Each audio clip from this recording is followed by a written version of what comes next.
আসসালামু আলাইকুম প্রিয় দর্শক, আমরা আজকে এই পাট খেতে সার ছিটাবো। আপনারা আমাদের সার ছিটানো দেখবেন। এই সার প্রসেস করব আমি এখন।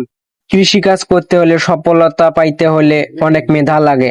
আর আপনি যেমনই ভাত খাইতে তরকারি ব্যবহার করেন, তেমনি কৃষি কাজ করতে গেলে অনেক কীটনাশকের প্রয়োজন হয়। কীটনাশক ছাড়া ফসল এই ভালো হয় বন্ধুরা না। দেখতে পাচ্ছেন যে লাল দানাগুলো দেখা যাচ্ছে এগুলো ফসফেট, আর সাদাগুলো যেগুলো দেখা যাচ্ছে এগুলো ইউরিয়া, আর এই যেগুলো দেখা যাচ্ছে কালোগুলো এগুলো হলো পটাশ।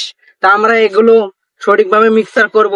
মিক্সার করে পাট খেতেতে আমরা আজকে এগুলো ছিটাবো। আপনারা দেখবেন কিভাবে আমি ছিটাবো এবং প্রসেসটা আপনারা দেখতে পাচ্ছেন ইতিমধ্যে। এগুলো সঠিকভাবে আমরা এখন আমি এইভাবে যদি সারগুলো নাড়াচাড়া না করি, তাহলে সারগুলো মিক্সার হবে না পুরোপুরি ভাবে। এইভাবে মিক্সার করতে হবে, আর ছিটানো এবং বপন করার জন্য সুবিধা হবে। বন্ধুরা আমাদের সার এখন প্রসেস করা হয়েছে। এখন আমি গামলার মধ্যে সারগুলো নেব, নিয়ে এখন ছিটাবো। সার নেওয়া হয়েছে, আমি এখন চলুন দর্শক, এখন সার ছিটাইতে আমি যাচ্ছি।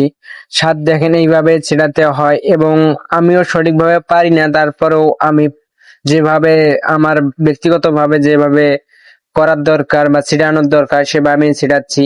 এই পুরো জমিতে আমার সার ছিটাইতে হবে, এবং এইভাবে সার ছিঁড়ে যাচ্ছি। সার না দিলে আমাদের এই জমিতে যেগুলো ফসল আছে কখনো পরিপূর্ণভাবে সফলভাবে আমরা ঘরে তুলতে পারবো না। তাই ঘরে তুলতে গেলে অনেক পরিশ্রম, অনেক মেধা খাটাইতে হয় এবং টাকা ব্যয় করতে হয়। টাকা ব্যয় না করলে কখনো সম্ভব হবে না। কত কষ্ট করে আমাদের এই ফলনটা চাষ করতে হয়, ফসলটা চাষ করতে হয়।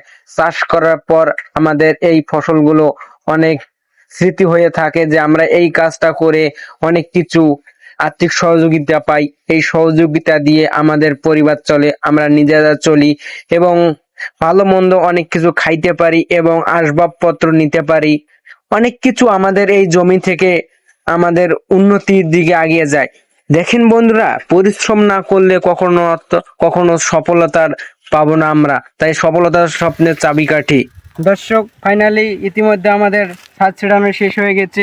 এই পুরো জমিতে সার ছিটানো হয়েছে। এতক্ষণ আমাদের সাথে থাকার জন্য ধন্যবাদ। সবাইকে জানাই আসসালামু আলাইকুম।